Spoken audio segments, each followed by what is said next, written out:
हम स्वागत करते हैं पंडित जी महाराज राम जी और हरि जी बुढ़ानिया जो गौ सेवा समिति के अध्यक्ष हैं लोहा के अंदर। और आगे इनके परिवार में ही हमारी अगली जो कथा है कुछ दिनों के बाद होने वाली श्राद्ध पक्ष में अपने पूर्वजों के कल्याणार्थ वो कथा होगी। तो लोहा के भक्तों का खूब खूब इस बाबूसर नगरी में हम स्वागत अभिवादन करते हैं। अब महाराज राजा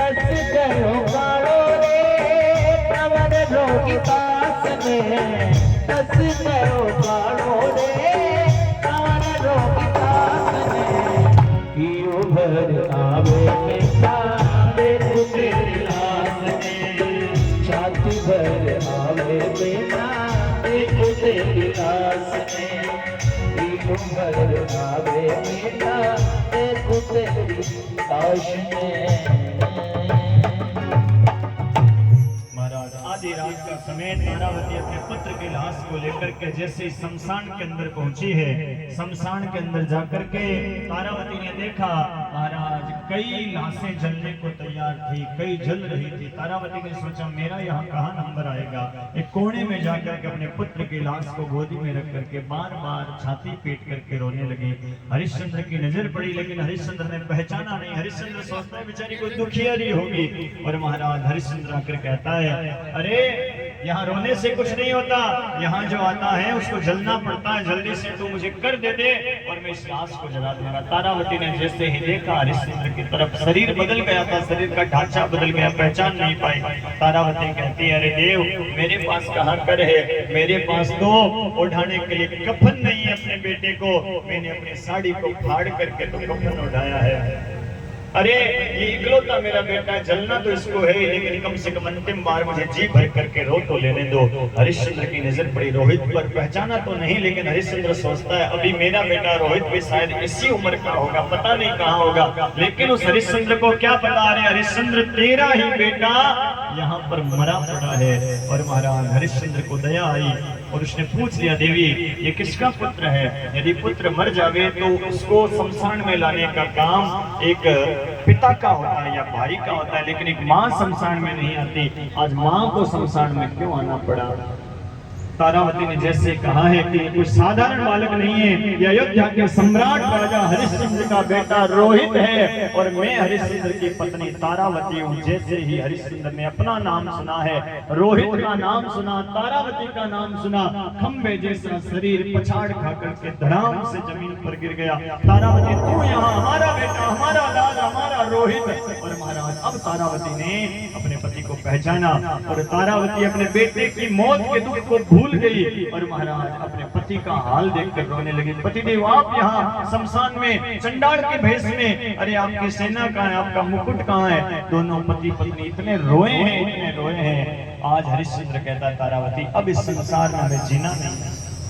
चिता तैयार करी है और चिता तैयार करके अपने बेटे को गोदी में लेकर हरिश्चंद्र और उनकी पत्नी तारावती चिता के ऊपर बैठी, अग्नि प्रज्वलित की है चिता के अंदर। महाराज अग्नि प्रज्वलित करते ही आसमान में दुंदुभियां बजने लगी, ढोल नगाड़े बजने लगे, पुष्पों की बरसात होने लगी। सूरज जी, चंद्र जी, इंद्र जी, यम जी, वरुण जी, कुबेर जी सारे देवता प्रकट हो गए और कहने लगे वारे राजा हरिश्चंद्र कोई सत्यवादी हुए तो तेरे जैसा होना चाहिए जिसके सत्य का डंका कलयुग के अंत तक बजेगा। ऐसा राजा हरिश्चंद्र सत्यवादी।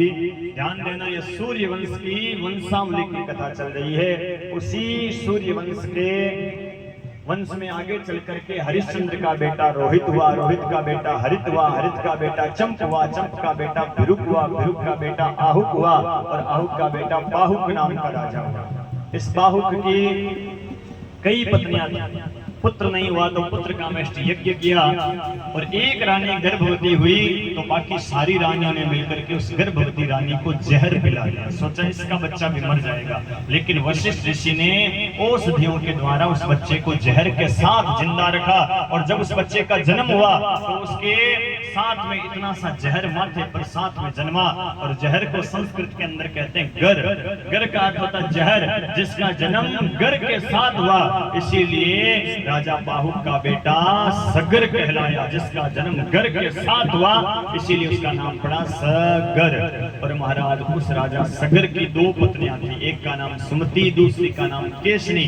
पुत्र का मैं महाराज थानो काम सुनावनो, मारो काम सुननो, और करिया तो मैं मारे जच जियाई। थोड़ा थोड़ा जचा लेना, पल्ला झाड़ कथा मत सुनना। मैंने कहा था मेरा कथा सुनाने का तरीका थोड़ा अलग है, मैं कथा से ज्यादा क्लास लगाता हूँ, फेल मत हो जाना। अरे एक एक कथा को आपकी काया पर घटा करके बताऊंगा। आप मुझे बता दो कि दशरथ जी का जन्म कौन सी पेटी में हो रहा है। कथा ऊपर से जा रही है सारी, जो कथा आपको 1.5-2 घंटे में बताई है वो आपको वापस 2 मिनट में बताऊंगा।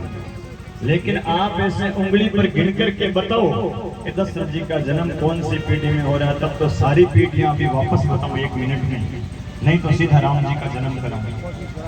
गिनोगे क्या? जितनी पीढ़ियां गिनेंगे ना उतनी पीढ़ियों का आज हमें आशीर्वाद मिलेगा। हमारे पूर्वज भी ऊपर से आशीर्वाद दे रहे होंगे कि हमारे वंश में से कोई कुल तारक जन्मे हैं जो महाराज भगवान राम की वंशावली की कथा करा रहे हैं। जहां पर भगवान की वंशावली की कथा होती है उसका वंश हमेशा आगे बढ़ता है, उसका वंश कभी रुकता नहीं। सावधान होकर के बैठ जाएंगे।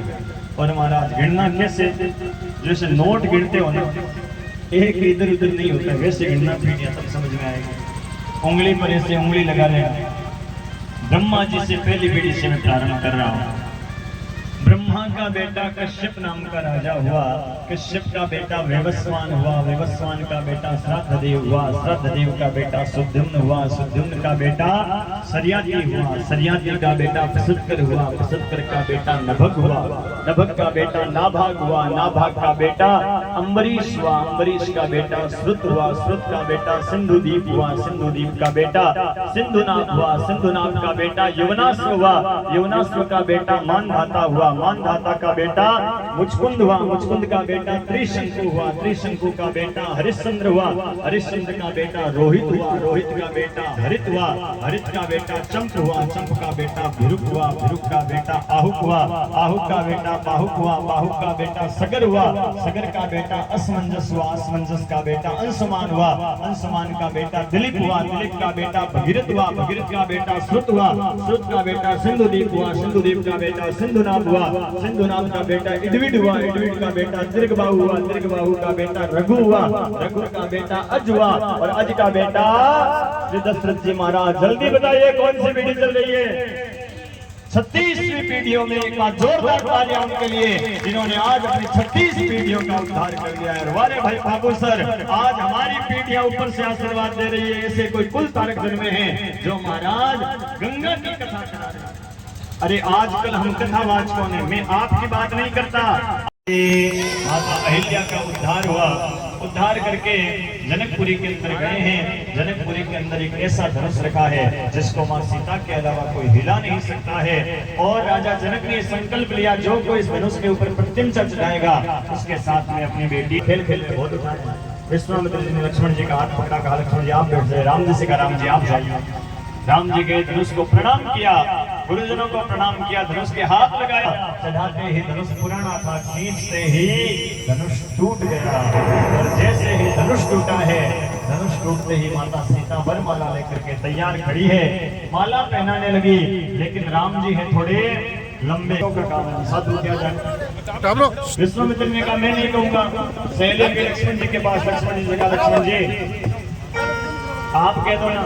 लक्ष्मण जी कहते हैं मैं बड़े भाई को झुकने के लिए नहीं बोल सकता। तो सहेलियों ने एक बुद्धि लगाई, लक्ष्मण जी से जाकर वो सहेलियां कहती लक्ष्मण जी आप हमारा काम बना दो, हम आपका काम बना देंगे। राम आपने धनुष तोड़ा में प्रणाम करना आपको भूल गया था।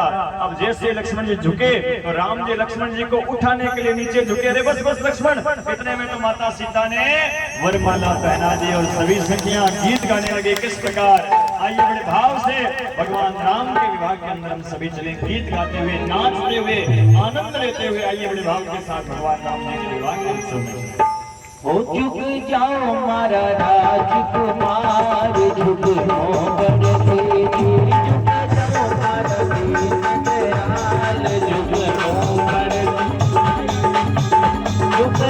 मारा दीन दयाल, झुक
जाओ मारा राजकुमार, झुक जनक बने हैं, उनसे निवेदन करूंगा भगवान का तिलक करेंगे आगे आगे आगे।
जाओ मारा राजकुमार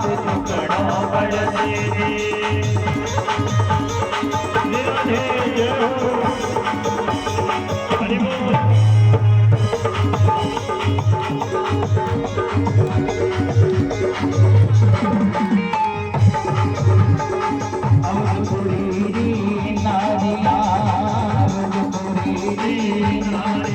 कोई हंस हंस गावे गाल झुकड़ो पड़ते, कोई हंस हंस गावे गाल झुकड़ो पड़ते। झुक जाओ मारा, झुक जाओ मारा, झुक जाओ मारा दीन दयाल झुकड़ो पड़ते। झुक जाओ मारा राजकुमार झुकड़ो पड़ते। बोले सियावर रामचंद्र भगवान की। अब महाराज कीर्ति नाम की राजकुमारी के साथ हुआ।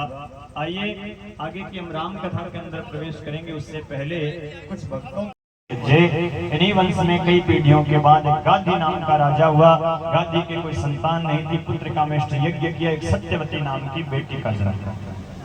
सत्यवती बड़ी हुई, ऋचिक नाम के मुनि के साथ सत्यवती का विवाह कर दिया। बेटी ससुराल गई तो महाराज राजा गाधी कहने लगे अपनी पत्नी से, हम तो अकेले हो गए, एक बेटी थी ससुराल चली गई। तो गाधी की पत्नी ने अपनी बेटी सत्यवती से कहा, सत्यवती ने अपने पति से कहा कि मेरी माँ के कोई संतान नहीं है, आप ऐसी कोई दवाई बताओ, उपाय बताओ जिससे मेरी माँ के भी संतान जन्म जाए। ऋचिक मुनि प्रतापी ऋषि थे। 2 दवाइयां बढ़ाई, एक अपने पत्नी के लिए सत्यवती के लिए, एक अपनी सासू के लिए। सत्यवती ने दवाइयां माँ को दी तो माँ ने क्या किया, सत्यवती की अपनी वाली दवाई तो अपनी बेटी सत्यवती को पिला दी, सत्यवती वाली दवाई खुद पी गई। ऋचिक मुनि ने सत्यवती से पूछा, सत्यवती दवाई पी ली? सत्यवती कहती है, पतिदेव मेरी वाली दवाई माँ ने पी ली, माँ वाली मैंने पी ली, अदला बदली हो गई। तो ऋचिक मुनि कहते हैं, सत्यवती तो गड़बड़ हो गई। अरे तेरी वाली दवाई में मैंने ब्राह्मण के मंत्र भरे थे क्योंकि तू ब्राह्मण की पत्नी है, और तेरी माँ वाली दवाई में क्षत्रिय के मंत्र भरे थे क्योंकि तेरी माँ क्षत्रिय की पत्नी है। अब दवाइयों की अदला बदली होगी, तेरी माँ के जो पुत्र जन्मेगा वो क्षत्रिय होने के बाद भी ब्राह्मण स्वभाव वाला जन्मेगा, और तेरे जो पुत्र जन्मेगा वो ब्राह्मण होने के बाद भी क्षत्रिय स्वभाव वाला जन्म जाएगा। सत्यवती गिड़गिड़ाई तो ऋचिक मुनि ने कहा, सत्यवती पुत्र तो तेरा ब्राह्मण जन्म जाएगा, लेकिन तेरा जो पुत्र होगा ना, पोता, वो तो जरूर ही क्षत्रिय स्वभाव वाला जन्मेगा। इन दवाइयों की अदला बदली के कारण गड़बड़ क्या हुई, महाराज गाधी के जो बेटा जन्मा उसका नाम रखा विश्वामित्र, जो थे तो क्षत्रिय, लेकिन विश्वामित्र जी ने ब्राह्मण का धर्म स्वीकार किया था। इधर महाराज ऋचिक मुनि के जो बेटा हुआ उसका नाम रखा जमदग्नि, और जमदग्नि के जो बेटा हुआ उसका नाम रखा परशुराम जी महाराज, जो थे तो ब्राह्मण लेकिन क्षत्रिय का धर्म उन्होंने स्वीकार किया। इतनी अदला बदली गड़बड़ क्यों हुई, क्योंकि उन चरुओं की अदला बदली हो गई। इधर महाराज विश्वामित्र जी के 100 पुत्र हुए। कई पीढ़ियों के बाद एक नहुस नाम का राजा हुआ। इस नहुस के 6 पुत्र हुए जिनका नाम था यति, ययाति, संयाति, आयति, वियति और कृति। इनमें दूसरे नंबर के जो राजा ययाति थे, इस ययाति का विवाह शुक्राचार्य की बेटी देवयानी के साथ हुआ। इतनी कथा कहते ही परीक्षित ने प्रश्न कर दिया, महाराज राजा ययाति जो था, आपने अभी भी बताया कि राजा ययाति क्षत्रिय था और शुक्राचार्य की बेटी देवयानी शुक्राचार्य ब्राह्मण थे, तो राजा ययाति क्षत्रिय राजा का विवाह ब्राह्मण की बेटी यानी शुक्राचार्य की बेटी देवयानी के साथ ये विलोम विवाह कैसे हुआ, ये मेरी समझ में नहीं है, आप ठीक से बताओ। सुखदेव जी कहते हैं, परीक्षित सावधानी से सुनना, ये विलोम विवाह कैसे हुआ। शुक्राचार्य की बेटी देवयानी ब्राह्मण की बेटी, और उस समय जो राजा था उस राजा की बेटी का नाम था शर्मिष्ठा। ये दोनों सहेलियां थी। प्रश्न का ध्यान रखना, भटक मत जाना, मैं भटकने नहीं दूंगा कथा से। प्रश्न क्या चल रहा है, राजा ययाति क्षत्रिय था, उसका विवाह शुक्राचार्य की बेटी देवयानी ब्राह्मण की बेटी के साथ कैसे, उस प्रसंग पर हमारी कथा चल रही है। अब महाराज शुक्राचार्य की बेटी देवयानी और राजा की बेटी शर्मिष्ठा दोनों सहेलियां थी। अब महाराज दोनों एक बार नदी के किनारे स्नान करने के लिए गई। स्नान करते करते कर रही थी दोनों, और महाराज स्नान करते समय पास से नारद जी महाराज गुजरे, तो राजा की बेटी को शर्म आई, उसने देख लिया और जल्दी से बाहर निकल करके कपड़े पहनने लगी। कपड़े पहनने लगी, जल्दबाजी में उसने क्या किया, उस अपनी सहेली देवयानी के कपड़े पहन लिया। देवयानी बाहर आई, उसके कपड़े मिले नहीं, तो देवयानी राजा की बेटी से कहती है, शर्मिष्ठा तूने मेरे कपड़े पहन लिए, मैं क्या पहनूंगी। शर्मिष्ठा कहती है अरे जल्दबाजी में पहन लिए तो पहन लिए, क्या हो गया, तो मेरे वाले पहन लिए। तो वो ब्राह्मण की शुक्राचार्य की बेटी कहती है मैं ब्राह्मण की बेटी हूँ, किसी के पहने हुए कपड़े नहीं पहनूंगी, मैं तो अपने ही कपड़े पहनूंगी।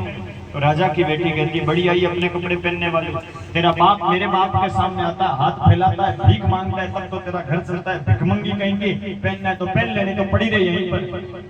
अब महाराज राजा की बेटी ने ब्राह्मण की बेटी को भिखमंगी बोल दिया। तो ब्राह्मण की बेटी राजा की बेटी से कहती है शर्मिष्ठा बोलने चालने का तुझे पता नहीं, आचार विचार का तुझे पता नहीं, पैरने ओढ़ने का तुझे ज्ञान नहीं है, राक्षसी कहीं की।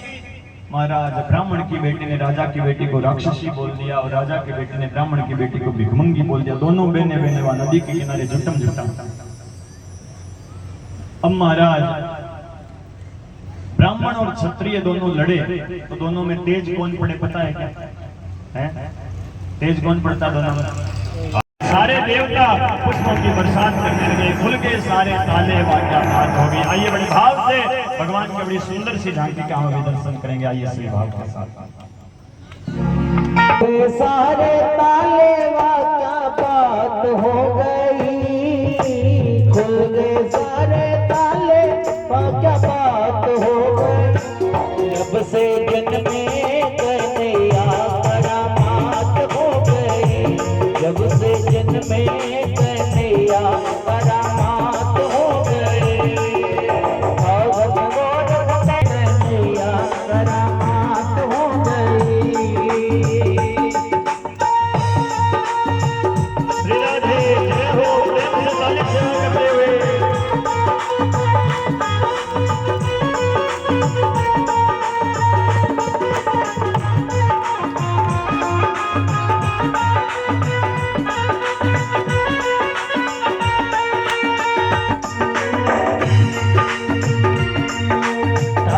गाना जन्म लिए गाना बुढ़ापा का जमाना पुराना, ताल लगाना वो पेड़ बिठाना वो गुलसता जुल्म डाना। उस रात का दृश्य भयंकर था, उस पर कमर में काट था। बादल छाई मड़ाए बरसात हो गई, बादल छाई मड़ाए बरसात हो गई। जब से जन्मे कन्हैया करामात हो गई, जब से जन्मे कन्हैया करामात हो गई।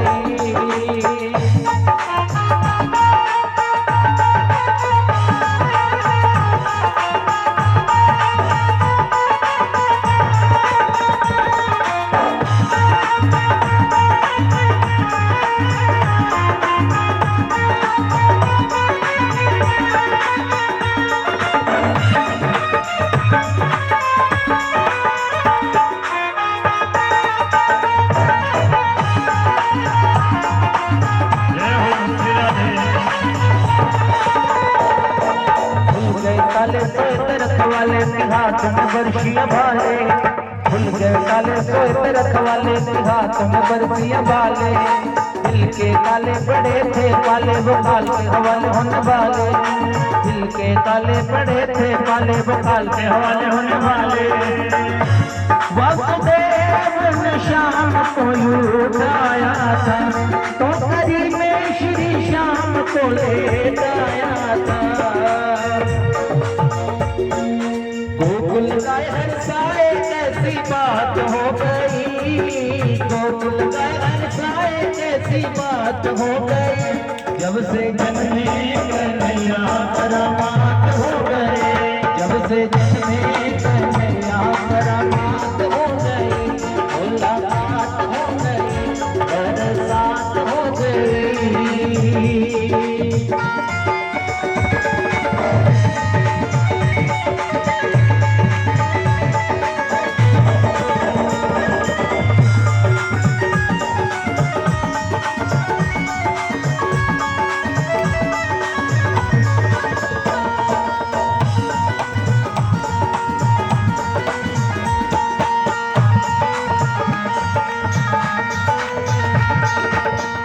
सारे ताले वाका बात हो गई, खुल गए सारे ताले वाका बात हो गई।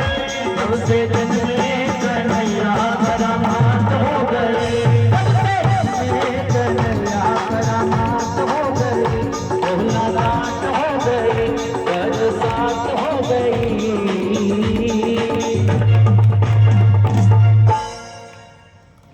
बोले कृष्ण कन्हैया लाल की। बड़े भाव से भगवान श्री कृष्ण का जन्मोत्सव होने जा रहा है। नंद बाबा महाराज है भगवान की पूजा कर रहे थे, और जैसे ही नंद बाबा के यहाँ पर नंदा और सुनंदा नाम के नंद बाबा की दो बहनें थी, और महाराज नंदा ने जाकर के नंदा ने देखा कि रात्रि को वासुदेव जी सुला करके भगवान को चले गए थे, और वहां से उस कन्या को उठा करके जैसे वासुदेव जी जेल के अंदर लाए, वापस जेल के ताले लग गए, पहरेदार जाग गए, हथकड़ियां लग गई, सब कहने लगे 8वां हो गया, 8वां हो गया। कंस कहता है लाओ लाओ 8वां लाओ। वासुदेव जी कहते हैं कंस ये तो कन्या है। कंस कहता है ये कन्या भी मेरा काल बन सकती है। कंस ने उस कन्या के पैर पकड़े और पत्थर पर पटकने लगा, वो कन्या हाथ से फिसल गई और आसमान में जाकर के अष्टभुजा जगदम्बा बिजली बन करके चमकने लगी। बोलिए जगदम्बे भवानी की। बिजली बनकर के वो कन्या आकाशवाणी कर दी, अरे कंस तेरा काल तो 84 कोस में कहीं ना कहीं जन्म ले चुका है। अब आइए हम सभी गोकुल में चलते हैं जहाँ पर भगवान का जन्मोत्सव हो रहा है। नंद बाबा के बहन दौड़ी दौड़ी नंद बाबा के पास गई और कहने लगी नंद बाबा बधाई है। नंद बाबा कहते हैं बाबरी काहे की बधाई है? तो नंदा कहती है आपने जो गौएं दान में दी, जो ब्राह्मण जिमाए, उन सबन को आशीर्वाद आपके घर में नीलमणि जैसो लाला भयो है। महाराज नंद बाबा बड़े राजी हुए, 108 डुबकी लगाई, आंखों में काजल लगाया, पीला पटका बांधा, और महाराज ग्वाल बाल कहने लगे नंद बाबा आज तो दुल्हा जैसे लग रहे हो। आइए अब हम सभी नंद बाबा के यहाँ पर माँ यशोदा से बधाई लेने के लिए जाएंगे, और अभी मैं माताओं बहनों से कहूँ ना कि यशोदा मैया बधाई है, तो माताएं बहनें हाथ उठा करके कहेंगे यशोदा मैया बधाई, और भाई लोगों से कहूँ ना पिता लोगों से कि नंद बाबा बधाई है, तो भाई लोग हाथ उठा करके जयकारा लगाएंगे नंद बाबा बधाई है। यहाँ किसी को नहीं आना है, सब अपने अपने स्थान पर बैठे रहेंगे। अभी थोड़ी देर में भगवान का उत्सव मनेगा, और जिसको नाचना हो ना अपने स्थान पर खड़ा होकर के नाचेगा। भगवान के सामने जो नाच भी लेता है ना, उसको 84 के चक्कर में ही नहीं नाचना पड़ता, और खाली बेटों पोतों के आगे डीजों के आगे नाचते रहोगे तो फिर तो 84 में ही नाचना पड़ेगा। अभी जिसको बधाई देनी हुए ना, भगवान की टोकरी आपके पास में आ रही है, यहाँ कोई नहीं आएगा बधाई के लिए, वहीं पर बैठे बैठे ही जिसके भाग्य में उसकी बधाई भगवान के पास पहुंच जाएगी। अभी माताओं से प्रारंभ कर रहे हैं। यशोदा मैया बधाई है, नंद बाबा बधाई है। आवाज आई कि था? इनकी भी नहीं आई। यशोदा मैया बधाई है। कहीं भाई आवाज आई था? एक महाराज मान तो सुनी जी कोई। अब इनको देखो कितनी आवाज आएगी। नंद बाबा बधाई है। माता थे संख्या में 4 गुना हो और तो ही लारे रह गया। मैं तो थारी थारी बधाई करूं, मैं कहूं भाई माने तो ये रोटियां मातावां ही जिमावे। इस बार देखना इनकी आवाज आएगी। यशोदा मैया बधाई है। टबरिया ही बोलिया ए माता कहीं करो मारे जेठ जी ससुर जी से बैठे यार सामने जोरू थोड़ी बोला घरे आवाज तो अनलारी छोटा कहीं पण अठे तो जोर कौन बोला तो की मर्यादा राख हमें बाबू सर। तो भाई बड़े भाव से सबको जन्मोत्सव मनाना है। जिसको नाचना हुए अपने स्थान से खड़ा होकर के भगवान के सामने नृत्य करेगा। आइए बड़े भाव के साथ भगवान के जन्मोत्सव की बधाइयां गाते हुए। बाबू सर धन्य हो गया, आज परमात्मा का अवतार हुआ। आइए बड़े भाव के साथ नृत्य करते हुए भगवान के जन्मोत्सव के अंदर चले जाएंगे।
दर्शन करवा में जाना मैया दर्शन करवा में जाना।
बोले कृष्ण कन्हैया लाल की, नंद के लाला की। अभी भवं भवानी सहितं नमामि। आरती बाल कृष्ण की कीजिए, आरती बाल कृष्ण की कीजिए। अपनों जन्म सुफल कर लीजिए, अपनों जन्म सुफल कर लीजिए। आरती बाल कृष्ण की कीजिए, आरती बाल कृष्ण की कीजिए।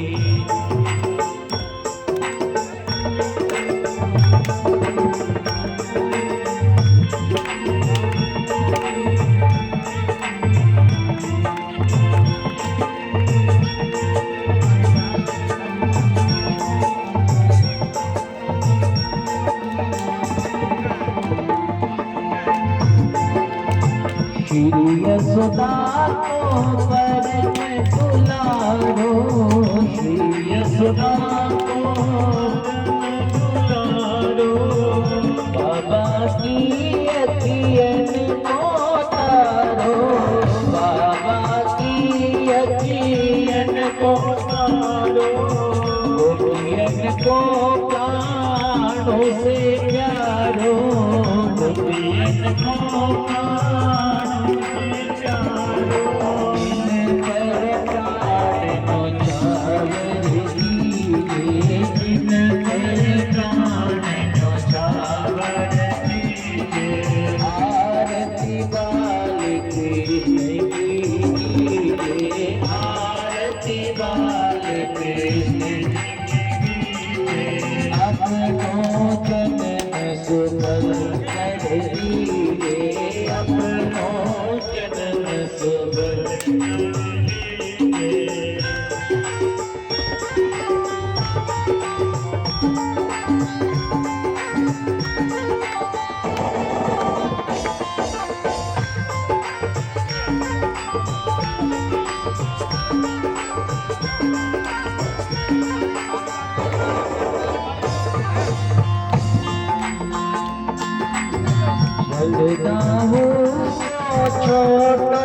भैया बताऊं तो छोटो भैया कनवा में कर बोलत भैया कनवा के कर बोलत भैया परम मुदित लेत भैया परम मुदित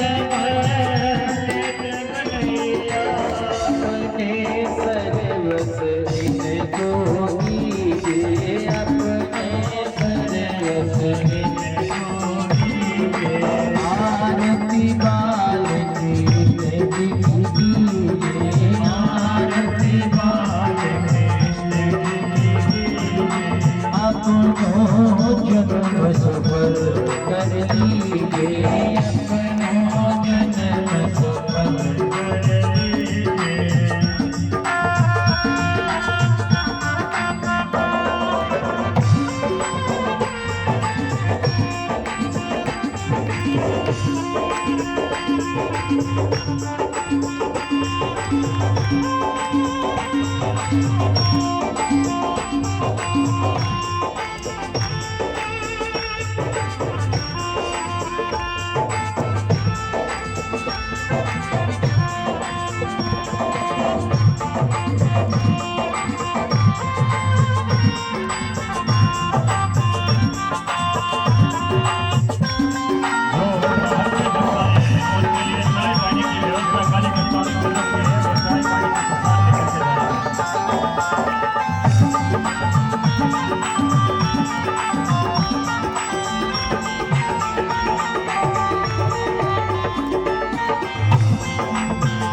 राधावर सुगड़ कन्हैया राधावर सुगढ़ कन्हैया ब्रज जन को नवनीत की मैया ब्रज जन को नवनीत की मैया देखत ही मन लेत चुरैया देखत ही मन लेत चुरैया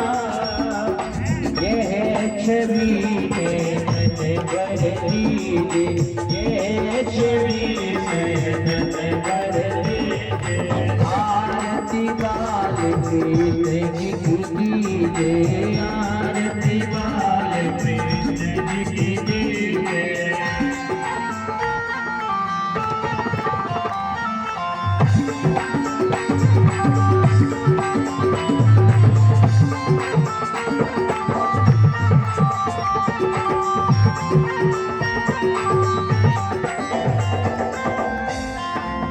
तो करी बोलन मधुर सुहावे तो करी बोलन मधुर सुहावे सखन पैते खेलत सुख पावे सखन पैते खेलत सुख पावे सोई सुनीति को जावे सोई सुनीति को जावे अब को अपनो कर लीजिए अपने को अपनो कर लीजिए आरती बाल कृष्ण जी की आरती बाल कृष्ण जी की अपनो जन्म सुफल कर लीजिए अपनो जन्म सुफल कर लीजिए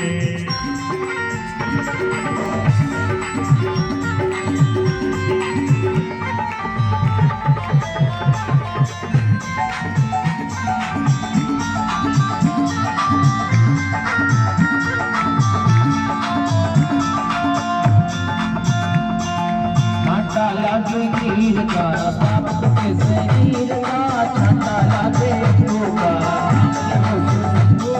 छाता लागे लक्ष्मी का नाम ले वो माँ लक्ष्मी का छाता लागे केसर का नाम ले वो परमेश्वर का छाता लागे चंदन का नाम ले वो रुद्रन का छाता लागे रोड़ी का नाम ले वो सिंदूरी का छाता लागे जय का नाम ले वो हरिहर का छाता लागे पानी का रोग लग जे वाणी का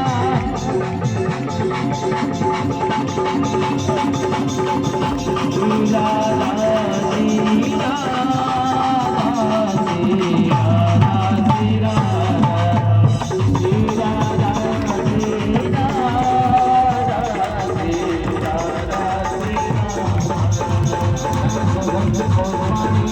अन्यथा चलो भवानी के बादली में आदर को बिहार परमेश्वरे बिहार जगदीश्वरे बिहार परमेश्वरे।